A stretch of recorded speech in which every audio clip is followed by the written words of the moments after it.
Tout de suite, la revue de presse internationale d'Hélène Frade. Rebonjour Hélène, et on revient sur cet attentat hier à Ankara qui visait un convoi militaire et qui a fait 28 morts et au moins 60 blessés. L'image d'un autobus en flammes fait la une ce matin d'Hurriyet qui maudit, je cite, les auteurs de cette attaque et livre aussi un plan des lieux où elle s'est produite, près de la place Kizileh où sont localisés de nombreux ministères, l'état-major des armées et le Parlement. D'après le journal turc, l'attentat n'a pas encore été revendiqué, mais le président Erdogan a promis de riposter. Zaman, de son côté, dénonce une attaque dirigée contre le cœur de l'État, dans le centre névralgique de l'armée turque, tandis que le site de Daily Sabah annonce que les services de renseignement turcs affirment avoir identifié l'auteur de l'attaque comme étant un Syrien, Saleh Nejar, ce qui ne permet pas toutefois de savoir dans l'immédiat à quelle mouvance il a pu être rattaché, qu'il s'agisse des djihadistes ou des rebelles kurdes de Syrie. Voilà, journal proche du régime. Du côté de la presse européenne, la grande affaire du jour, c'est bien sûr la réunion des 28 à Bruxelles pour empêcher un Brexit. Les membres de l'Union vont examiner le projet négocié par David Cameron pour que le Royaume-Uni reste dans l'Union européenne. Alors, accord ou pas accord, demande Daily Telegraph. Le quotidien conservateur assure que David Cameron n'a pas la garantie, je cite, que ses propositions seront acceptées par l'ensemble des pays de l'UE.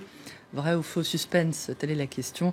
Le Premier ministre, s'il parvient à obtenir un accord, n'a pas forcément la garantie non plus que ses pairs du parti Tory l'accepteront.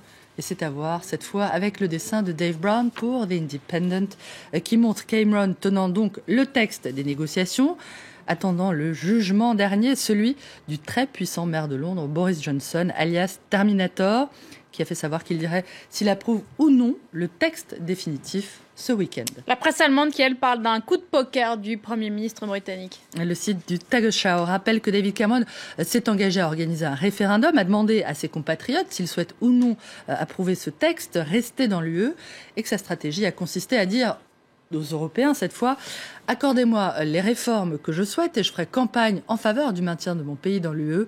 Une stratégie destinée d'abord à couper l'herbe sous le pied des populistes de l'UKIP et la frange la plus eurosceptique de son propre parti, selon le journal allemand, qui conclut « Il revient maintenant aux Britanniques de dire s'ils souhaitent ou non que David Cameron remporte cette partie de poker. » D'après Der Spiegel, les dirigeants européens seraient prêt à tout, en tout cas pour l'y aider, pour maintenir le Royaume-Uni dans l'UE.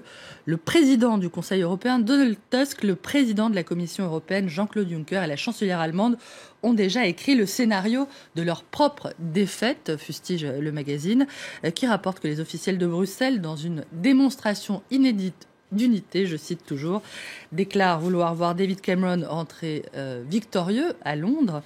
À Berlin, l'entourage de la chancelière Angela Merkel aurait fait savoir en tout cas que les Allemands seront très aidants, affirmant que tout ce qui ne sera pas une trahison des valeurs européennes sera négociable. Fin de citation.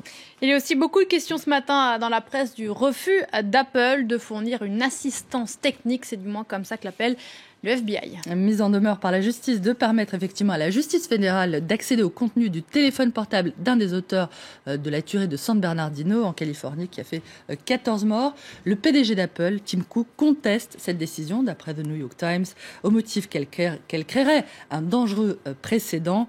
Et c'est un argument que soutient ZDNet qui prévient que si Apple livre les clés d'accès aux données contenues dans ses appareils, eh bien, rien n'empêchera alors les terroristes de tenter de se les approprier eux aussi.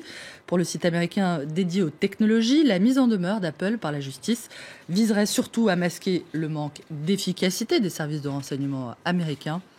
Plus de scepticisme, en revanche, du côté du site d'info américain Wired, qui explique que la noble posture affichée par Tim Cook est aussi, et peut-être avant tout, un argument de vente, une façon évidemment de promouvoir la sécurité de ces appareils. Merci beaucoup Hélène, c'était la revue de presse.